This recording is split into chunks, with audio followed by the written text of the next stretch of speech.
Halo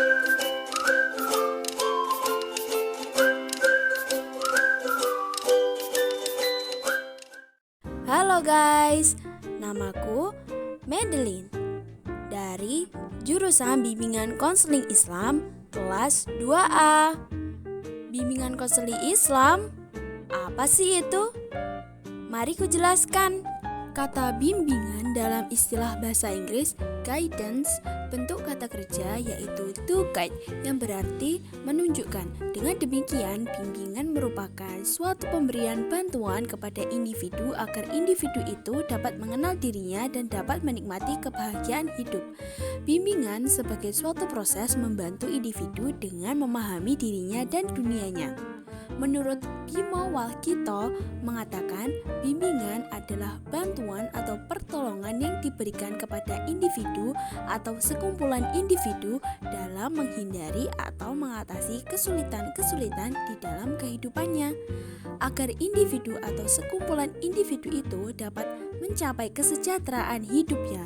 Jadi, bimbingan merupakan pertolongan yang diberikan kepada individu untuk mencapai kesejahteraan dalam menjalani kehidupannya. Sementara konseling dalam bahasa Inggrisnya adalah counseling yang berarti pemberian nasihat, asal kata console. Konseling juga didefinisikan sebagai pemberian bantuan yang bersifat permisif atau memberi kelonggaran dan personalisasi dalam individualisasi dalam upaya mengembangkan skill untuk mendapatkan atau meraih kembali pemahaman dan pengertian terhadap dirinya sendiri yang menerangi kehidupan sosialnya. Menurut Soekardi mengutip pendapat Rohman Natawijaya mengatakan bahwa penyuluhan merupakan suatu jenis layanan yang merupakan bagian terpadu dari bimbingan. Penyuluhan dapat diartikan sebagai hubungan timbal balik antara dua orang individu, di mana yang seorang atau penyuluh berusaha membantu yang lain atau klien untuk mencapai pengertian tentang dirinya pada waktu yang akan datang. Sehingga dapat disimpulkan bahwa bimbingan dan konseling Islam adalah usaha memberikan bantuan kepada seseorang atau kelompok yang sedang mengalami kesulitan lahir dan batin yang pendekatannya didasarkan pada ajaran-ajaran Islam. Sudah tahu kan pengertiannya? Dalam BKI juga terdapat landasan dan tujuan. Mari ku jelaskan. Dapat dua landasan dalam bimbingan konseling Islam, yaitu pertama, landasan dari Al-Quran, dari surat Yunus ayat 57 yang artinya, hai manusia, sesungguhnya telah datang kepadamu pelajaran dari Tuhanmu dan penyembuh bagi penyakit-penyakit atau yang berada dalam dada dan petunjuk serta rahmat bagi orang-orang yang beriman. Kedua dari surat Fussilat ayat 44 yang artinya, dan jikalau kami jadikan Al-Quran itu suatu bacaan dalam bahasa selain Arab, tentulah mereka mengatakan, mengapa tidak dijelaskan ayat-ayatnya? Apakah patut Al-Quran dalam bahasa asing sedang Rasul adalah orang Arab? Katakanlah, Al-Quran itu adalah petunjuk dan penawar bagi orang-orang mukmin dan orang-orang yang tidak beriman. Pada telinga mereka ada sumbatan, sedang Al-Quran itu suatu kegelapan bagi mereka. Itu adalah seperti yang dipanggil dari tempat yang jauh.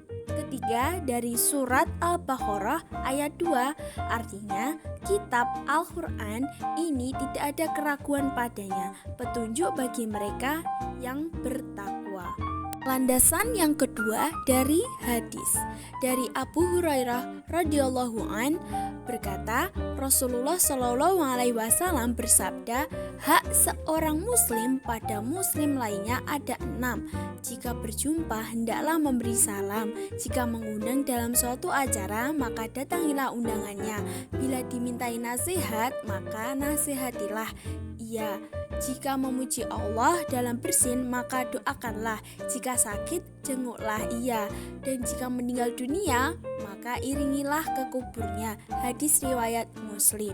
Tujuan bimbingan yang dilakukan oleh pembimbing yaitu A. Untuk membantu klien supaya memiliki religious reference atau sumber pegangan keagamaan dalam pemecahan problem-problem. B. Untuk membantu klien agar supaya dengan sadar serta kemauannya bersedia mengamalkan ajaran agama Islam. Jadi, tujuan bimbingan itu tidak hanya sekedar mengatasi kesulitan-kesulitan yang dihadapi, namun dapat memberikan solusi pada kesulitan-kesulitan yang dihadapi klien. Secara umum, tujuan bimbingan dan konseling Islam adalah membantu individu mewujudkan dirinya sebagai manusia seutuhnya atau insan kamil agar mencapai kebahagiaan dunia dan akhirat. Dan secara khusus adalah membantu individu atau kelompok sebagai mursyad bih atau klien keluar dari masail atau masalah-masalah yang dihadapi, sehingga memiliki kemampuan untuk mengembangkan diri, memahami diri, menerima serta mengerahkan diri ke arah yang optimal. Nah, itu tadi penjelasan tentang BKI. Semoga bermanfaat.